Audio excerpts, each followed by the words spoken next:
Hello friends and welcome to my channel The World According to JMM। Daily current affair की classes में आपका स्वागत है।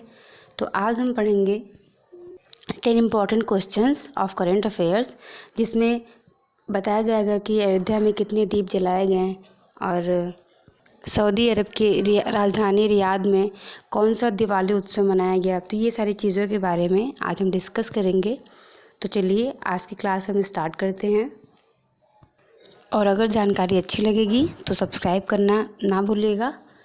हमारा पहला क्वेश्चन है, एक साथ 25 लाख दिए जलने का गिनीज वर्ल्ड रिकॉर्ड कहाँ बनाया गया है।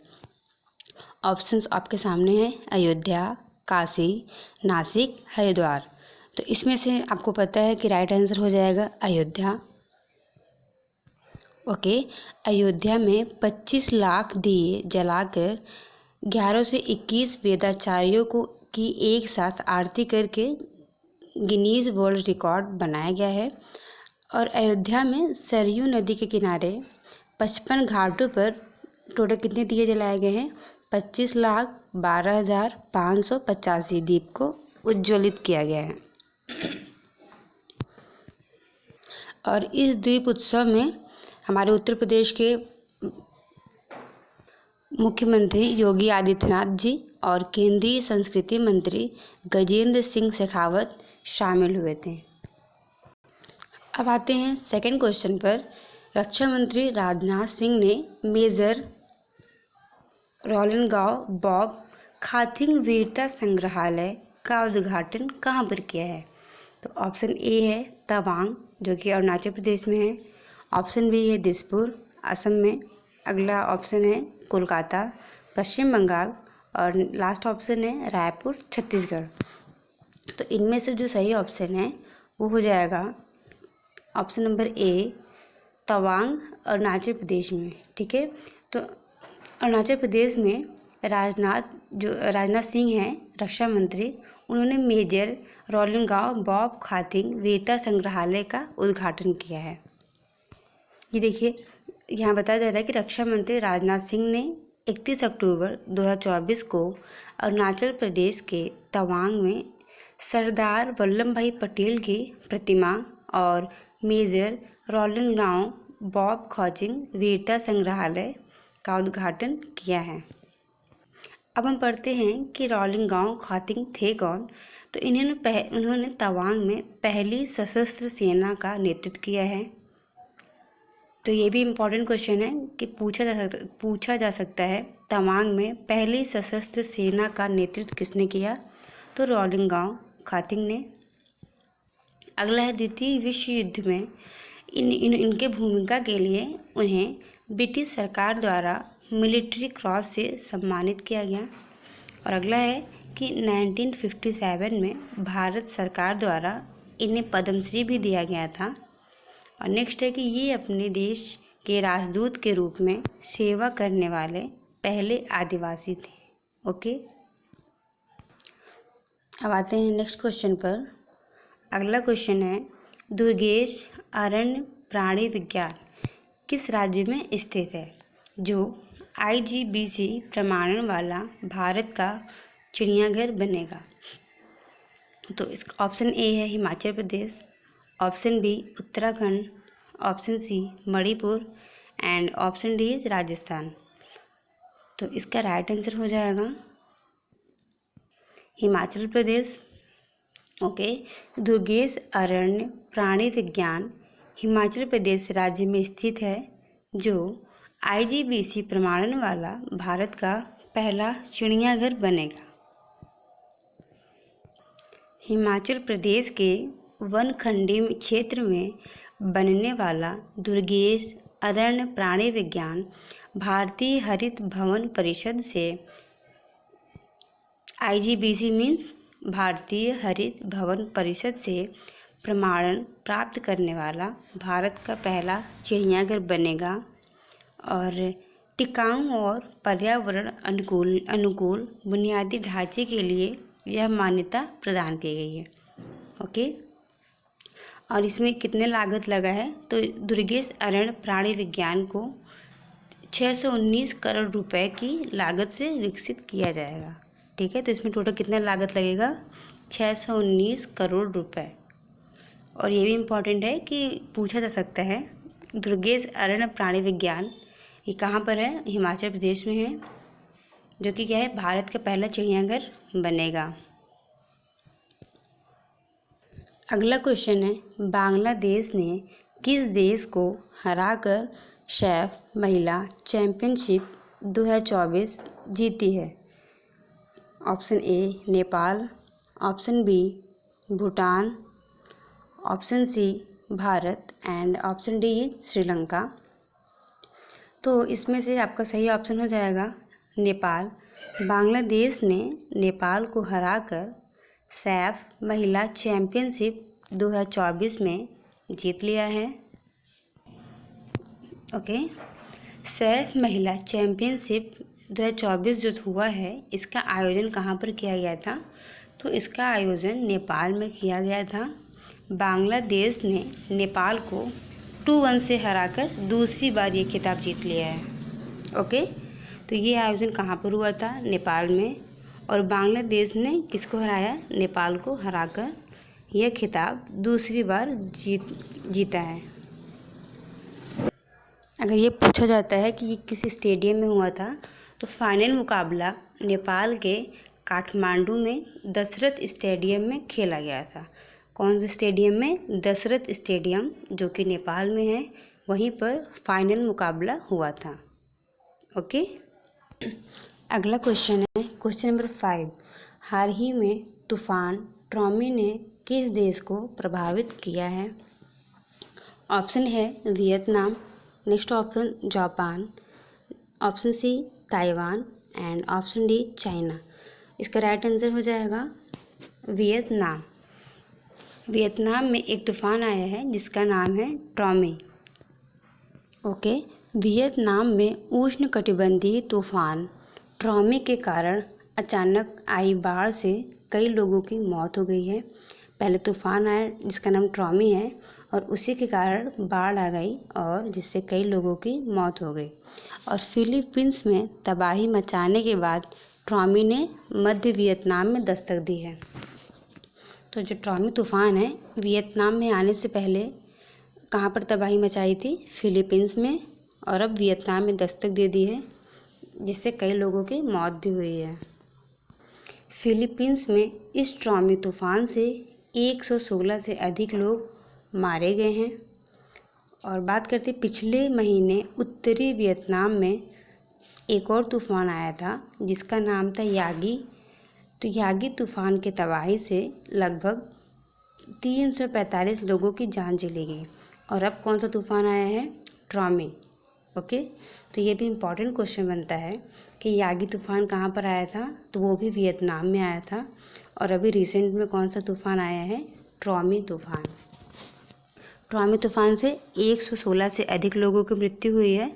और जब बात करेंगे यागी तूफान की, तो वहाँ उससे 345 लोगों की जान चली गई है। यहाँ भी आप देख पा रहे हैं कि देखिए कितना ज़्यादा बाढ़ आने की वजह से सब पानी पानी है।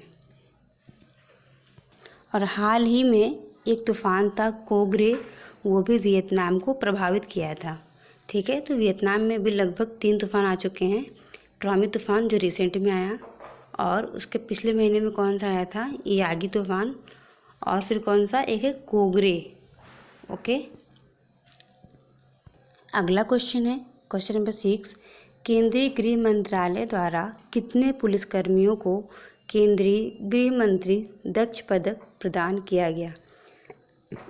Option A 463, option B 563, option C 363 and option D 163। तो इसमें से राइट आंसर हो जाएगा 463। केंद्रीय गृह मंत्रालय द्वारा 463 पुलिसकर्मियों को केंद्रीय गृह मंत्री दक्ष पदक प्रदान किया गया है। वर्ष 2024 के लिए राज्यों और केंद्र शासित प्रदेशों, केंद्रीय सशस्त्र पुलिस बलों और केंद्रीय पुलिस संगठन के लगभग 463 कर्मियों को केंद्रीय गृह मंत्री दक्षता पदक प्रदान किया गया है और यह पदक विशेष ऑपरेशन, जांच, खुफिया और फॉरेंसिक विज्ञान के क्षेत्र में उत्कृष्ट कार्य करने के लिए प्रदान किया गया है। ओके, तो यह पदक क्यों दिया गया है? विशेष ऑपरेशन हो गया, जांच या फिर खुफिया, फॉरेंसिक विज्ञान, इन सब क्षेत्र में उत्कृष्ट कार्य प्रदर्शन के लिए यह पुरस्कार दिया गया है। इस पदक की घोषणा हर साल 31 अक्टूबर को की जाती है। आपको पता ही होगा कि 31 अक्टूबर को किसकी जयंती है? सरदार वल्लभ भाई पटेल की जयंती। तो इस पदक की घोषणा सरदार वल्लभ भाई पटेल की जयंती पर ही की जाती है। अब आते हैं नेक्स्ट क्वेश्चन पर। हमारा अगला क्वेश्चन है, लुलू वाली दिवाली उत्सव का आयोजन कहाँ किया गया? तो option A Japan, option B Riyadh, option C Paris and option D London. तो इस एक दिवाली उत्सव है जिसको क्या बोलते हैं? लुलू वाली दिवाली। इस उत्सव का आयोजन रियाद में किया गया है, जो कि सऊदी अरब की क्या है? राजधानी है। कि देखिए कितना दीप से सजा हुआ शहर है। सऊदी अरब की राजधानी रियाद में हाइपर मार्केट में लुलू वाली दिवाली उत्सव की शुरुआत हुई है। इस कार्यक्रम में भारतीय प्रवासियों ने भाग लिया है। इस कार्यक्रम में लद्दाख में सेबों की स्टॉल को लगाया गया है।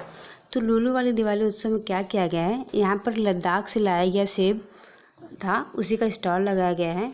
इस स्टॉल में करकिचू सेब प्रदर्शित किए गए थे। लद्दाख के सेब को पहली बार सऊदी अरब में प्रदर्शित किया गया है इस उत्सव के माध्यम से। ठीक है, यहाँ पर आपको बैनर दिख रहा होगा ना, एप्पल्स फ्रॉम लद्दाख। तो यहाँ पे सऊदी अरब की जो राजधानी है रियाद, वहाँ पर लद्दाख से सेब लाया गया है और वही स्टॉल लगाकर लुलू वाली दिवाली उत्सव को मनाया गया है। अब आते हैं अगले क्वेश्चन पर। हमारा अगला क्वेश्चन है, मानसी अहलावत ने अंडर 23 विश्व कुश्ती चैंपियनशिप में कौन सा मेडल जीता है?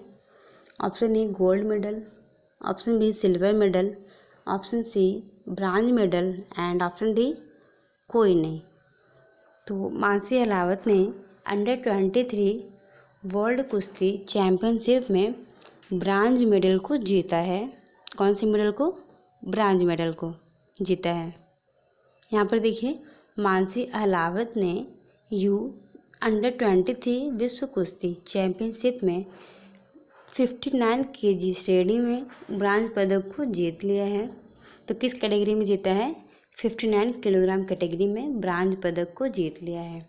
और मानसी अहलावत ने पूर्व चैंपियन सोलोमिया विन्निक और जैकारा वेनचेस्टर को हराकर कांस्य पदक जीता है। तो ये भी इम्पॉर्टेंट है, पूछा जा सकता है कि मानसी अहलावत ने किसको हराया? तो सोलोमिया विन्निक और जैकारा वेनचेस्टर को हराकर कांस्य पदक जीत लिया है। और यह जो चैंपियनशिप हुआ है, इसका आयोजन कहाँ पर हुआ था? तो यह चैंपियनशिप अल्बानिया की राजधानी तिराना में आयोजित किया गया है। ओके, अंडर 23 विश्व कुश्ती चैंपियनशिप कहाँ पर आयोजित किया गया है? अल्बानिया की राजधानी तिराना में आयोजित किया गया है। अब आते हैं अगले क्वेश्चन पर। हमारा अगला क्वेश्चन है, स्पेन भारत फोरम का उद्घाटन कहाँ किया गया? Option A Mumbai, option B Chennai, option C Bengal and option D is Delhi. तो आपको बताना है कि जो स्पेन भारत फोरम हुआ है उसका उद्घाटन कहाँ पर किया गया है। तो स्पेन भारत फोरम का उद्घाटन मुंबई में किया गया है। ऑप्शन ए राइट हो जाएगा। ओके, स्पेन के प्रधानमंत्री पेड्रो सांचेज ने मुंबई में चौथे स्पेन भारत फोरम का उद्घाटन किया है। तो पहली बात, स्पेन के प्रधानमंत्री कौन है? Pedro Sanchez. इन्होंने मुंबई में चौथे स्पेन भारत फोरम का उद्घाटन किया है। इस फोरम का उद्देश्य दोनों देशों के व्यापार, निवेश और सहयोग को बढ़ावा देना है। फोरम क्या होता है? फोरम का मतलब एक ऐसी जगह जहाँ पर लोग बैठकर किसी समस्या या मामले पर बात कर सकते हैं। ठीक है, तो इसी फोरम का उद्देश्य क्या था? जहाँ पर दोनों देशों के बीच में व्यापार, निवेश और सहयोग को बढ़ावा देना है। अब बात कर लेते हैं स्पेन के बारे में। तो स्पेन की राजधानी मैड्रिड है। स्पेन के सम्राट कौन है? Philip VI। और स्पेन के PM प्रधानमंत्री कौन है? Pedro Sanchez. स्पेन का राष्ट्रीय खेल क्या है? Bull fighting. लास्ट क्वेश्चन, किस देश के शोधकर्ताओं ने पृथ्वी से 5 गुना बड़ा नया ग्रह खोजा है? ऑप्शन है भारत, फ्रांस, अमेरिका, जापान। तो इसका राइट आंसर हो जाएगा हमारा अपना भारत। भारत देश के शोधकर्ताओं ने पृथ्वी से 5 गुना बड़ा एक नया ग्रह खोजा है। ओके, फिजिकल रिसर्च लेबोरेटरी के भारतीय शोधकर्ताओं ने एक ग्रह की खोज की है जिसका नाम है TOI 6651b। ये एक एक्सोप्लैनेट है और इसका द्रव्यमान पृथ्वी से 60 गुना और त्रिज्या 5 गुना ज़्यादा है। ओके, जानकारी अच्छी लगी हो तो मेरा चैनल को सब्सक्राइब करना बिल्कुल भी ना भूलें और ऐसे ही सपोर्ट करते रहें।